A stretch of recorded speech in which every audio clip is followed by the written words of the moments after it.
Sodium चाहता है कि मैं इलेक्ट्रॉन कहीं से गेन कर लूं, तो इसको पता चला भाई यहाँ पे एक दरवाजा है, डोर, ठीक है। तो एकदम सिंपल है, जो ये ट्राई डाई सिंपल नाम यूज कर रहे हैं, और एटॉमिक मतलब इतने एटम्स मिले हुए, कैपेबल टू एग्जिस्ट इंडिपेंडेंटली। तो मेरा जो O2 है वो कैपेबल है एग्जिस्ट करने का। हे बच्चा, गुड मॉर्निंग, कैसे हो आप लोग? पढ़ाई वढ़ाई सब ठीक चल रहा है? मजा आ रहा है? साइंस में बहुत एंजॉय कर रहे होगे। आई होप कि चीज़ें अच्छे से समझ में भी आ रहा होगा। आज हम लोग डिस्कस करेंगे, जहां तक हम लोगों ने कल डिस्कस किया था। कल हम लोगों ने एक मेजर पॉइंट डिस्कस किया था कि वन यूनिफाइड मास क्या होता है। वन यूनिफाइड मास कितना होता है? That is 1/12 carbon 12 atom. इससे क्या हो गया? इससे हमें वो रेफरेंस मिल गया जिससे हम किसी भी एलिमेंट को, किसी भी एटम को उसका वेट मेजर कर सकते थे, क्योंकि एटम ही ऐसा चीज है जो अलग अलग कैरेक्टरिस्टिक्स डिफाइन करता था। इससे हेल्प हो गया कि जो भी प्रोटॉन और न्यूट्रॉन आपके मॉलिक्यूल के अंदर है, आपके एटम के अंदर, उसके बेसिस पे मैं डिसाइड कर लूंगा। और जितने भी एलिमेंट्स हैं सब में बस यही प्रोटॉन और न्यूट्रॉन का डिफरेंस होता है। तो एक तरीके से होल नंबर भी मिल गया। दैट इज द रीजन कि इसके हेल्प से जो है हमें होल नंबर भी मिलने लगा कैलकुलेशन में, और थोड़ा इजी भी हो गया। ठीक है, अगेन ये समझ में आ गया। यानी कि जैसे मुझे पता है वन यूनिफाइड मास का वैल्यू, सेकेंड को इजी वे से कैलकुलेट कर सकते, या फिर ऐसे समझ लो, जो एटॉमिक नंबर शो करता है, एटॉमिक नंबर जो आपका शो करता है वो बताता है नंबर ऑफ प्रोटॉन। अब किसी भी एटम की बात करें, किसी भी एटम की बात करेंगे तो उसमें नंबर ऑफ प्रोटॉन जितना होता है उतना ही नंबर ऑफ न्यूट्रॉन होता है। तो यूजुअली हम क्या करेंगे, एटॉमिक मास में 2 से मल्टीप्लाई कर देंगे तो मुझे मिल जाएगा सीधे एटॉमिक मास। बस इसको इतना इजी कर दिया। तो अब हम लोगों को इसके रेफरेंस में अब आगे बढ़ना है। देखो, हमें एक बात तो क्लियर है कि एटम अकेले एग्जिस्ट नहीं करता है, they always make combinations. Combination करेंगे तो एक तरीके से ये क्या बनाते हैं, मॉलिक्यूल। तो अब हमारा अगला जो टॉपिक है वो यही है कि मॉलिक्यूल क्या होता है। इसको हम मिटाते हैं, फिर डिस्कस करते हैं व्हाट इज मॉलिक्यूल। तो मॉलिक्यूल अगर टर्म को हम लोग डिफाइन करें, मॉलिक्यूल टर्म, अभी मैं मेन कंसेप्ट पे बाद में आऊंगा। मॉलिक्यूल अगर टर्म के पॉइंट ऑफ व्यू से देखें तो इसको मैं ब्रेक कर सकता हूं सिंपल, मोल, और क्यूल को, क्यूल एक तरीके का सफिक्स है, क्यूल हो सकता है, कल हो सकता है, ICL, इस तरीके के सफिक्स जो है यूज होते हैं। तो मोल रिप्रेजेंट करता है मास को, वहीं कल रिप्रेजेंट करता है स्मॉल। जैसे आपने सुना होगा मिनिस्कल, इसके अलावा जो है पार्टिकल, है ना। तो ऐसे कई सारी चीजें, तो वो स्मॉल पार्ट को शो करते हैं। तो ये हो गया मास, यानी कि कोई सब्सटेंस है उसका सबसे स्मॉलेस्ट पार्ट, ये हो गया मॉलिक्यूल। इस शब्द का यूज अगर देखा जाए तो सबसे पहले एवोगाद्रो ने किया था, एवोगाद्रो ने किया था 1810 में, मतलब 1811, 1812 कुछ भी हो सकता है। ये फ्रांस के केमिस्ट थे, फ्रांस के थे। इन्हीं के द्वारा दिए गए मोल के कंसेप्ट को आगे हम पढ़ेंगे। तो मोल डिफाइन क्या करता है? सी, जब हम लोग मॉलिक्यूल डिफाइन बात करते हैं तो मॉलिक्यूल में खास बात ये होता है कि ये फॉर्म होता है at different form by atoms. Atom जो है मॉलिक्यूल फॉर्म करता है, यानी कि अब हम लोग अगला एक्सटेंशन डिस्कस कर रहे हैं, एटम। अब उसका आगे का पार्ट, कई सारे एटम्स मिलके मॉलिक्यूल बनाते हैं। ठीक, पहला चीज, मतलब ये पॉइंट रहेगा ही। अब ये हो सकता है अगर एटम जो है, अगर एटम जो है सेम एटम है, सेम एटम, तो वो होगा एलिमेंट, या फिर कह सकते हो आप मॉलिक्यूल ऑफ एलिमेंट। और यही अगर डिफरेंट एटम हुआ तो इसको मैं ऐसे कर देता हूं, इस तरीके से, क्योंकि सेम बात ही हम लोग कर रहे हैं। अगर डिफरेंट एटम्स हुए तो इसको हम लोग बोलेंगे कंपाउंड, कंपाउंड या molecule of compound. Forms by atom, same हुए तो एलिमेंट, डिफरेंट हुए तो कंपाउंड कहेंगे। अब ये फॉर्म कैसे होता है? विद द हेल्प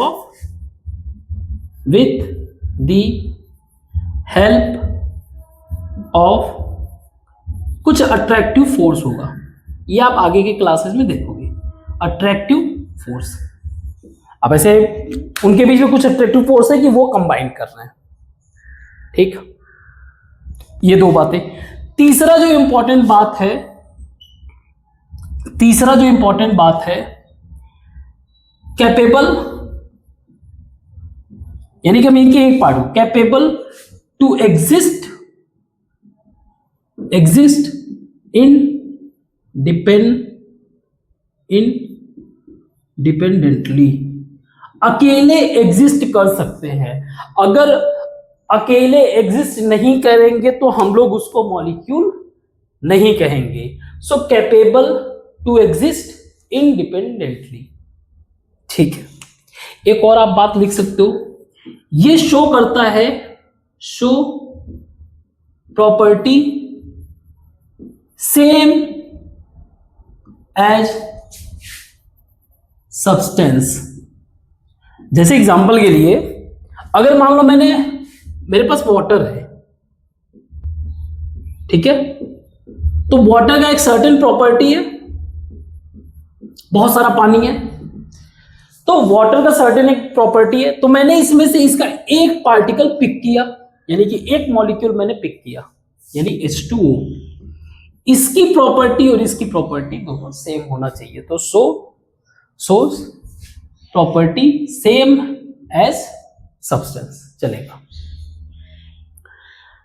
ठीक है। तो इसका आप डिफिनीशन बनाना चाहो तो बना सकते हो, मॉलिक्यूल का तो डिफिनीशन बनाना चाहो तो कर सकते हो। Molecule define as a smallest part of, part कह लो, पार्टिकल कह लो, देखो पार्टिकल जो है एक बहुत ही जनरल टर्म है, ठीक है, पार्टिकल ऑफ अ सब्सटेंस, ठीक। कंसिस्ट ऑफ, ऐसे ही सारा डिफिनीशन बनाया जाता है, हमें कंसेप्ट समझना आता है। कंसिस्ट ऑफ वन और मोर एटम्स, एक या एक से ज्यादा एटम से मिलकर बना होता है, स्मॉलेस्ट पार्टिकल होता है, and capable to exist independently, capable to exist independently, ये अकेले एग्जिस्ट होने में कैपेबल है। समझ में आया बात? तो मेन चीज है कि हमें कंसेप्ट समझ में आना चाहिए। कंसेप्ट एक बार क्लियर हो गया तो हम लोग इजी वे से इसको डिफाइन कर सकते हैं। एग्जाम्पल के लिए, कोई एक मॉलिक्यूल है, कोई एक एटम है, जैसे एग्जाम्पल के लिए ऑक्सीजन, ओ एटम है, बट ये क्योंकि अकेले एग्जिस्ट नहीं कर सकता है, ये हमेशा कंबाइंड फॉर्म में रहेगा, तो ये हो गया O2 element. Oxygen capable to exist independently. तो मेरा जो O2 है वो कैपेबल है एग्जिस्ट करने का, अकेले एग्जिस्ट करने के लिए कैपेबल है। एग्जाम्पल के लिए O2 कैपेबल है मेरा ऑक्सीजन। तो मॉलिक्यूल मेरा क्या होगा, ये नहीं, ये मेरा मॉलिक्यूल है डिफाइन के पॉइंट ऑफ व्यू से। ऐसे ही C carbon, carbon capable to exist, ये भाई C अकेले कैपेबल है एग्जिस्ट करने में, तो इसलिए कार्बन मेरा अकेले चलेगा। हीलियम, हीलियम भी अकेले का, तो ये भी मॉलिक्यूल हो जाएगा। इन दोनों को कंबाइन कर दो, CO2, CO2 भी अकेले कैपेबल है एग्जिस्ट करने का, तो ये क्या हो जाएगा, कंपाउंड में आ जाएगा। ठीक है, आई होप ये आपको समझ में आओगा मॉलिक्यूल। अब धीरे धीरे हम लोग एलिमेंट के बारे में डिस्कस करते हैं, कंपाउंड के बारे में डिस्कस करते हैं। इसको मैं बिठा देता हूं। तो अब डिस्कस करते हैं एलिमेंट और मॉलिक्यूल के बारे में। एलिमेंट, एलिमेंट एंड कंपाउंड के बारे में, सॉरी,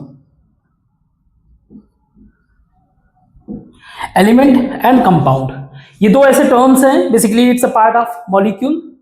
ठीक है, तो एलिमेंट के अगर हम लोग टर्म्स पे जाएं तो सबसे पहले जो है एक साइंटिस्ट हुआ करते थे रॉबर्ट बॉयल, रॉबर्ट बॉयल, उन्होंने इस शब्द को यूज किया था। तो एलिमेंट का अगर देखें तो इसका मतलब होता है एलिमेंटम, यानी कि लैटिन वर्ड में एलिमेंटम यानी कि फंडामेंटल, वेरी फंडामेंटल। कंपाउंड का यूज किया था, कंपाउंड टर्म सबसे पहले यूज किया था, इन्होंने यूज किया था 1660s के टाइम पे, अपना जो भी इन्होंने बुक लिखा था उसमें। ऐसे ही कंपाउंड का जो टर्म है इसको यूज किया था लेवोजियर ने, जिसके बारे में हम लोगों ने कई बार डिस्कस भी किया। लेवोजियर ने फ्रेंच केमिस्ट थे और इन्होंने 1780s 90 मान लो 1790s के टाइम पे।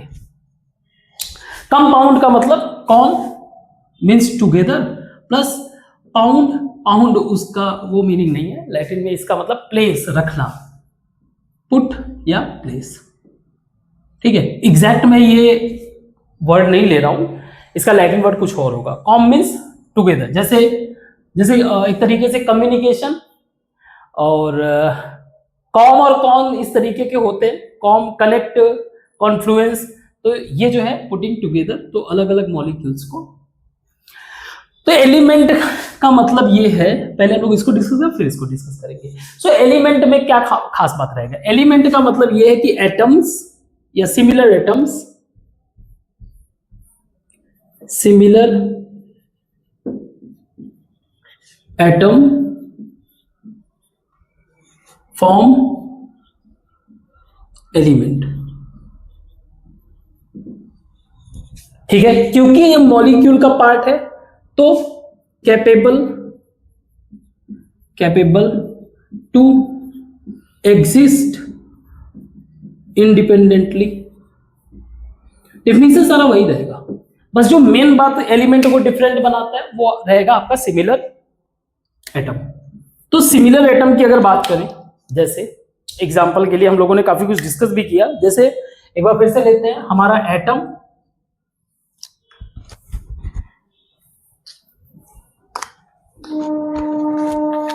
एटम और यहां पे लिखते हैं एलिमेंट, और उन्हीं एटम्स को लिखेंगे जो इंडिपेंडेंटली इजी वे से एनवायरनमेंट में एग्जिस्ट हो सके।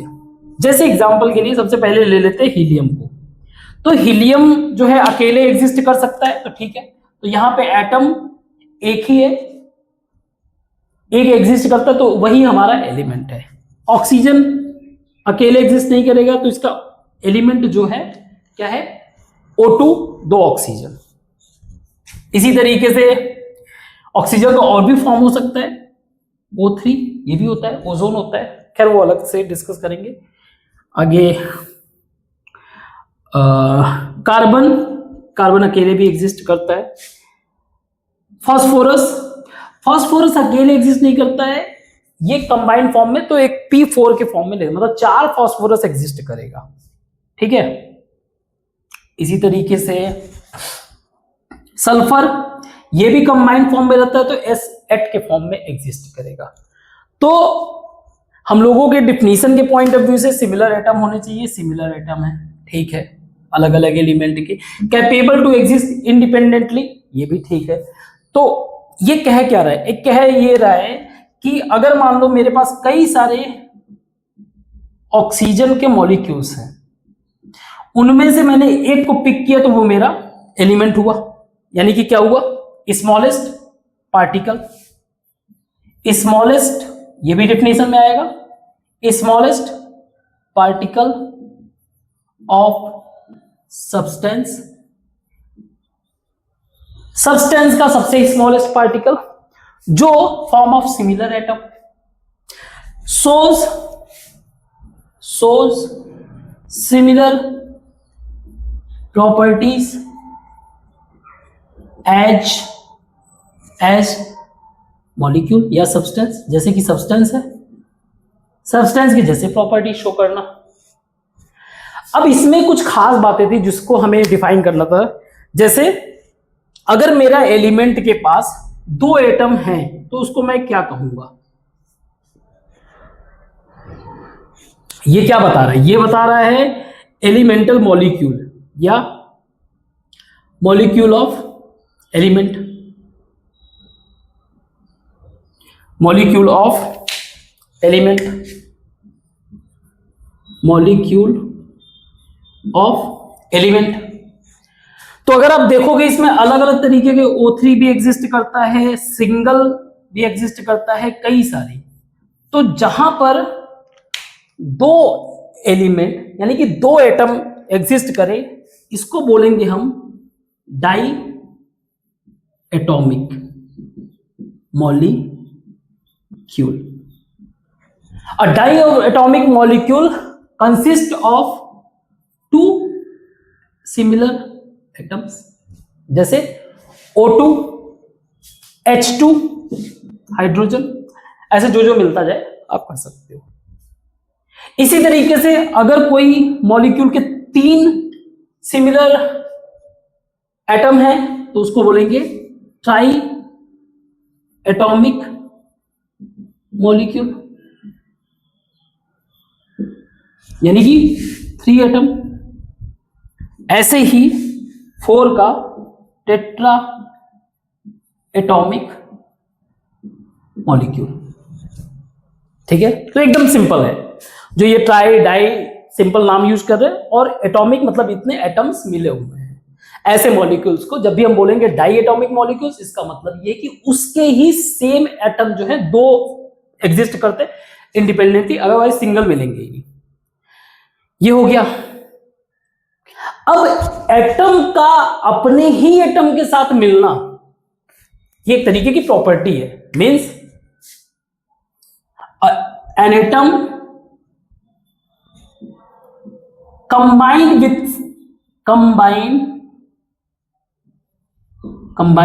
with itself to form a molecule। एक मॉलिक्यूल बनाने के लिए उसका खुद से ही कंबाइन हो जाना, इसको बोलते हैं डिफिनीशन आप समझो, इसको बोलते हैं एटॉमिसिटी। अगेन ये प्रॉपर्टी है। ज्यादातर जो आपको लास्ट में TY देखने को मिलता है, एक्टिविटी, ठीक है, इसकी एक्टिविटी ऐसी है, ठीक, इसकी पर्सनालिटी ऐसी है। तो ये क्या बता रहा है, इसकी प्रॉपर्टी, किसकी, इस एटम ऑक्सीजन की प्रॉपर्टी क्या है भाई, वो डाई एटॉमिक भी बना सकता है, ट्राई एटॉमिक भी बना सकता है ना। तो ऐसे करके जो है हम लोग इसकी प्रॉपर्टीज को भी डिफाइन करते हैं कि कौन सा एटम जो है अपने कितने पार्ट से जो है ऐड हो रहा है, कंबाइन हो रहा है। तो ये तो हुआ हमारा एलिमेंट, जो रिक्वायर्ड इंफॉर्मेशन, जितना इंफॉर्मेशन जरूरी था एटम के बारे में एलिमेंट के बारे में वो हम लोगों ने डिस्कस किया। ठीक है, अगेन उतना ही बताता हूं जितना आपके बुक में दिया हो, इससे ज्यादा कोशिश करता हूं अवॉइड करने का। कुछ भी एक्स्ट्रा वो बातें ही बताता हूं जो मुझे अगली बात को बताने के लिए रेफरेंस चाहिए रहता है। अगर कुछ भी आपको कहीं पे एक्स्ट्रा मिल जाए तो वो बस मुझे कोशिश यही रहता है कि आपका कंसेप्ट क्लियर हो, तो उसका अगर यूज रहता है तभी मैं उसको बताता हूं, अदरवाइज नहीं। मैं बहुत ज्यादा स्टिक हूं आपके बुक से, उससे एक्स्ट्रा हाई लेवल का कुछ नहीं। हाई लेवल का जब भी आएगा तभी हम लोग डिस्कस करेंगे। सो कंपाउंड का मतलब क्या है? कंपाउंड का मतलब ये है कि एटम या डिसिमिलर एटम या एलिमेंट भी कह दो चलेगा, element combine to form a particle, इसको बोलेंगे कंपाउंड। अगेन आप डेफिनेशन पे ऐसे फोकस मत किया करो, कंसेप्ट को समझने की फोकस किया करो, अपने ओन वर्ड में उस डेफिनेशन को लिखने की कोशिश किया करो। ठीक है, ऐसा कोई फिक्स नहीं है कि ये डेफिनेशन जो है सही है, हो सकता है गलत होगा। तो आपको वो मेथड डेवलप करना है, अपने कंसेप्ट जो आपने समझा उसको बस एग्जैक्ट लाइन बाय लाइन लिखने की कोशिश किया करो। तो कंपाउंड का मीनिंग समझ में आ गया। एग्जाम्पल के लिए देख लेते हैं, जैसे कि H2O water is a compound, carbon dioxide is a compound, ammonia is a compound. इनके खास बात क्या है, ये जो है ते कंबाइन। आगे अब इसमें आप एक और लाइन भी लिख सकते हो, कंबाइन इन डेफिनिट प्रपोर्शन, या कह लो फिक्स प्रपोर्शन में ही कंबाइन होंगे। जैसे H2O का जो प्रपोर्शन अगर देखा जाए, मास रेशियो में देखता हूं इसको, ठीक है, मास रेशियो अगर मैं देखूं तो H का जो मास है वो 2 होगा और ऑक्सीजन का मास जो है इसके अंदर 8 प्रोटॉन और 8 न्यूट्रॉन देखने को मिलेंगे, तो ये 16 होगा, तो ये हो जाएगा 1:8 का।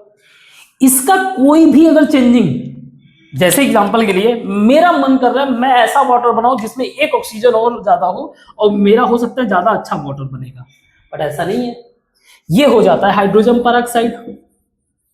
और मैंने पहले ही डिफाइन किया था कि किसी भी मॉलिक्यूल का, एलिमेंट का, कंपाउंड का एक यूनिक मास होगा, एक फिक्स मास होगा। यही फिक्स मास उसको एक यूनिक प्रॉपर्टी भी देता है, यूनिक प्रॉपर्टी भी देता है। जैसे एग्जांपल के लिए अगर सिर्फ हाइड्रोजन को कंसीडर करो तो ये हाईली फ्लेमेबल है, लेकिन जिसको मैं मिक्स कर रहा हूं ऑक्सीजन के साथ, ऑक्सीजन भी फ्लेम, भाई आपको पता होना चाहिए कि बिना ऑक्सीजन के तो आप आग लगा ही नहीं सकते हो। अब सोचो, एक जलाने में काम कर रहा है और एक खुद ही फ्लेमेबल है हाईली, और ये जब मिक्स कर रहे हैं खुद को तो ये वो बना रहे हैं कि जो इनको बुझाने का काम करे। तो प्रॉपर्टी सबका चेंज हुआ ना। ऐसे ही CO2 का अगर देखें, कार्बन का 12 और इसमें 2 तो 32, सो 3:8 देख लेना, ये सब चीजें कर सकते हो। 14 और ये हो गया 3, है ना, ठीक है। तो ये mass ratio, compound I hope समझ में आ गया होगा।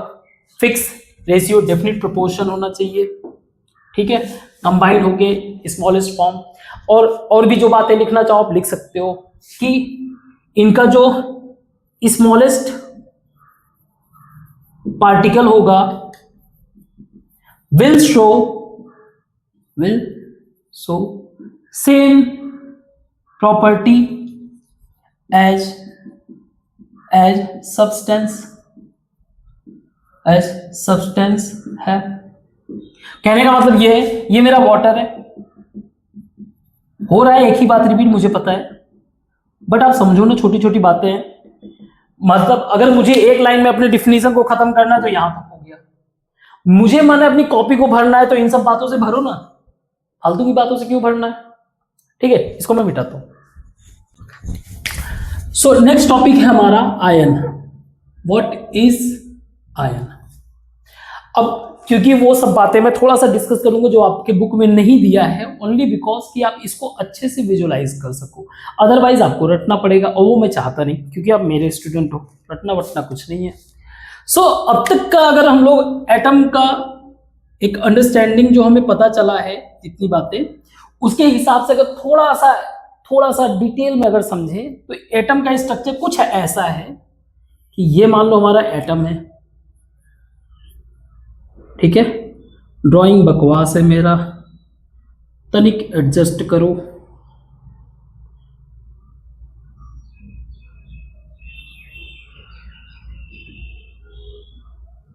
ठीक, ये एटम है, इसके बीच में न्यूक्लियस होता है।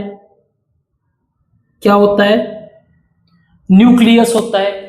इसी न्यूक्लियस के अंदर जो है वो होता है प्रोटॉन और न्यूट्रॉन।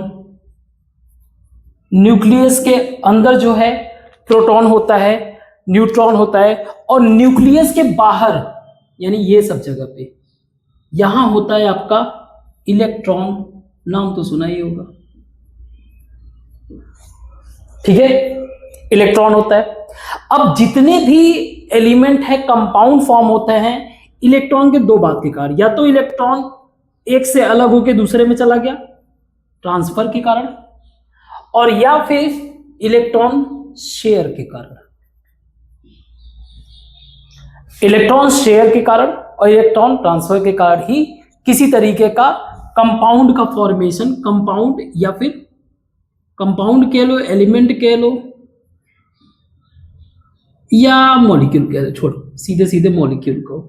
किसी भी मॉलिक्यूल का जो एग्जिस्टेंस है ओनली बिकॉज ऑफ इलेक्ट्रॉन का ट्रांसफर और या फिर इलेक्ट्रॉन का शेयर, दो में से एक चीज होगा कि आपस में बंटवारा कर लेते हैं।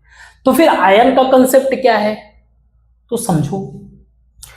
हम लोग ये कहानी स्टार्ट करते हैं, जो है एक बड़े ही फेमस साइंटिस्ट थे फैराडे, माइकल फैराडे। अगेन ये चीज आपके बुक में दिया नहीं है आपके चैप्टर में, बट मैं उन्हीं बातों को डिस्कस कर रहा हूं जिससे आप टॉपिक को विजुलाइज कर सको। सो प्लीज शिकायत मत करना वरना पिटोगे, इतने भी बड़े नहीं हुए वो। तो ये मान लो मेरा एक बॉक्स है, इस बॉक्स के अंदर मैंने एक सॉल्यूशन लिया हुआ है। सॉल्यूशन, इस सॉल्यूशन के अंदर पानी समझ लो, छोड़ो दिमाग मत लगाओ। इस पानी के अंदर मैंने डाल दिया नमक, NaCl, सोडियम क्लोराइड। इतना पता है नाउ। इसको अब हम लोग इस सॉल्यूशन को बोल सकते हैं ब्राइन सॉल्यूशन, चलेगा। एक्स्ट्रा इंफॉर्मेशन थोड़ा सा चलेगा, नमक वाला पानी। ठीक है, तो माइकल फैराडे, इनको थोड़ा इलेक्ट्रिसिटी से बड़ा प्यार था, तो ये यही सारे रिसर्च कर रहे थे एलिमेंट के बारे में, इलेक्ट्रिसिटी के बारे में। तो इन्होंने क्या किया, यहां पे कुछ करंट, इसके अंदर करंट सप्लाई करने की कोशिश किया। तो ये हो गया माइनस टर्मिनल, ये हो गया प्लस टर्मिनल। प्लस टर्मिनल इसको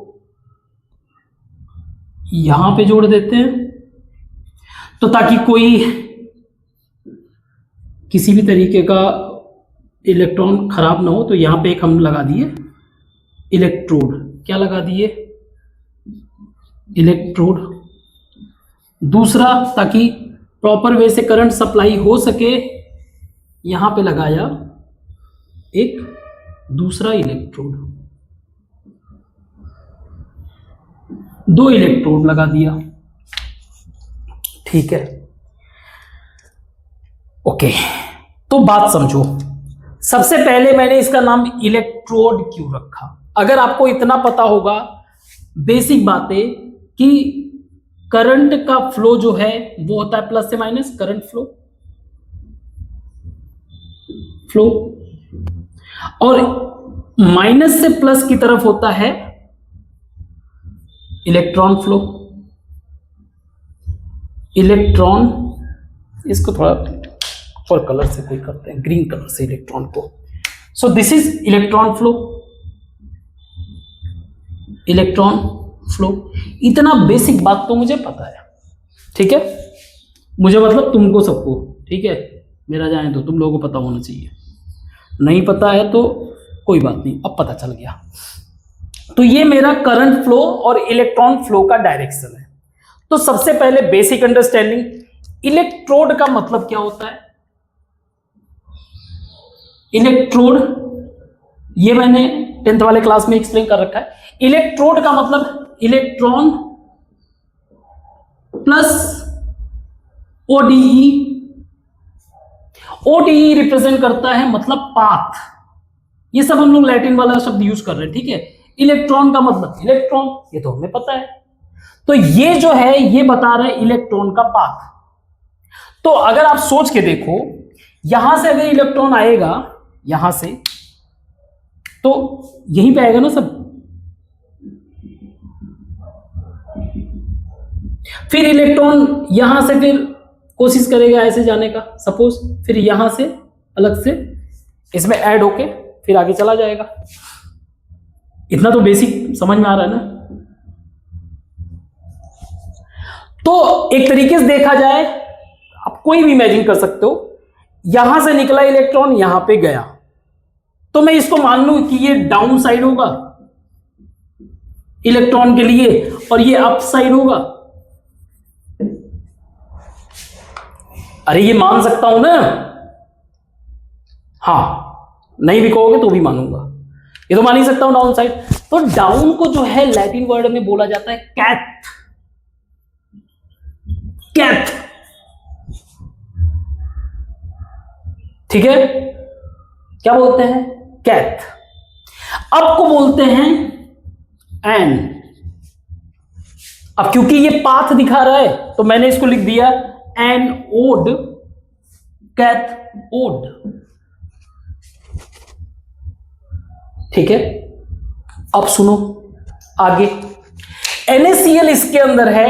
NaCl जो है वो अलग अलग ब्रेक होने लगे, Na+ अलग हो गया, Cl- अलग हो गया। तो हुआ क्या, बेसिकली जो हमारा एलिमेंट है, कोई एक एलिमेंट है मान लो Na, उसका इलेक्ट्रॉन ट्रांसफर हो गया, इलेक्ट्रॉन हो गया ट्रांसफर। तो क्योंकि इसका इलेक्ट्रॉन चला गया, एक तरीके का ये डोनर हुआ, तो इसको चाहिए, दैट इज द रीजन इसके ऊपर प्लस लिखा गया, ठीक है यहां तक। और इसने इलेक्ट्रॉन गेन किया ट्रांसफर के टाइम पे, इसने इलेक्ट्रॉन गेन किया, इसलिए इसके ऊपर निगेटिव लिखा गया। तो इसको इलेक्ट्रॉन चाहिए, वांट इलेक्ट्रॉन, और it want to lose electron,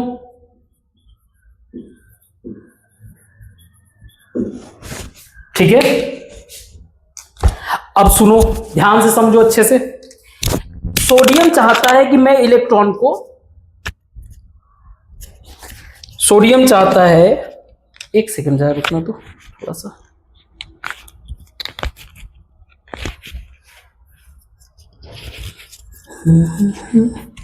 थोड़ा सा अरेंज कर लें तो मुझे। सोडियम चाहता है कि मैं इलेक्ट्रॉन कहीं से गेन कर लूं। तो इसको पता चला भाई यहां पे एक दरवाजा है, that is a door, cathode के पास, चला जाओ उसके पास, तुझे इलेक्ट्रॉन यहां पे मिल जाएगा। तो ये भग के इसके पास चला जाएगा, और ये परेशान हो रहा है मैं कहां लेके घूमूं यार, इलेक्ट्रॉन मेरे सर के ऊपर बैठा हुआ है। तो इसको भी पता चला एक रास्ता है जहां से तू इलेक्ट्रॉन देगा ना, चला जाएगा, तू भी खुश। तो ये इसके पास आ गया। सो व्हाट फैराडे शॉ, उस टाइम पे उन्होंने देखा कि इसके अंदर कुछ मूव कर रहा है, समथिंग इज मूविंग, और उसको बोलते हैं लैटिन वर्ड में आयन। क्या बोलते हैं? Ion. Something is moving, that is ion. तो जो कैथोड की तरफ मूव कर रहा था उसको बोला गया कैट आयन, और जो एनोड की तरफ मूव कर रहा था उसको बोला गया एन आयन। ठीक है, कैट आयन, एन आयन। जो कैथोड की तरफ मूव करे कैट आयन, जो एनोड की तरफ मूव करे एन आयन। तो ऐसे कई सारे हमारे कंपाउंड्स हैं जो क्या करते हैं, इलेक्ट्रॉन के ट्रांसफर होने के कारण कैट आयन और एनायन में चेंज हो जाते हैं। तो आयन कितने तरीके के हो सकते हैं? आयन का मतलब जो चार्ज्ड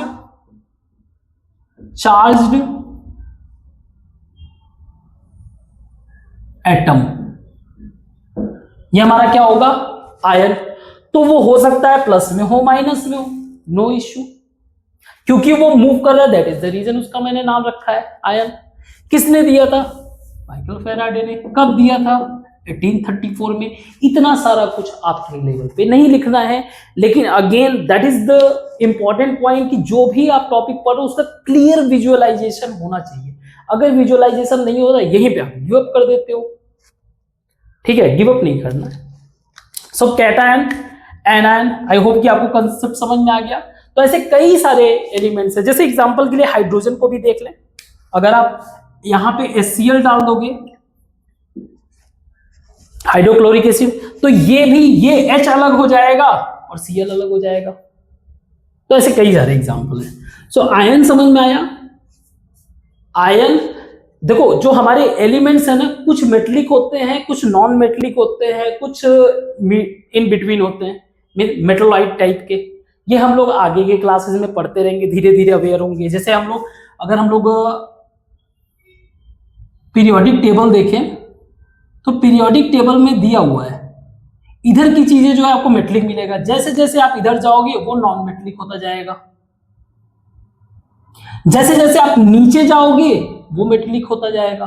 तो ये सारी चीजें आप आगे चीजों को पढ़ोगे। तो हमारे जो एलिमेंट्स होते हैं, they have metal character, they have non metal character. जो हमारे एटम्स हैं, मॉलिक्यूल्स हैं, जो भी फॉर्मेशन कर रहे हैं, so there is a metals, non metal, all these things. And when charged atom, कोई भी एटम मेरा चार्ज्ड है, तो उसको हम लोग क्या कह रहे हैं? आयन। ठीक है, so what is ion? I hope आपको समझ में आया होगा। ठीक है, तो आज के लिए इतना ही रखते हैं, बहुत है। कल देखते हैं आगे के क्लासेस में। ठीक, थैंक यू।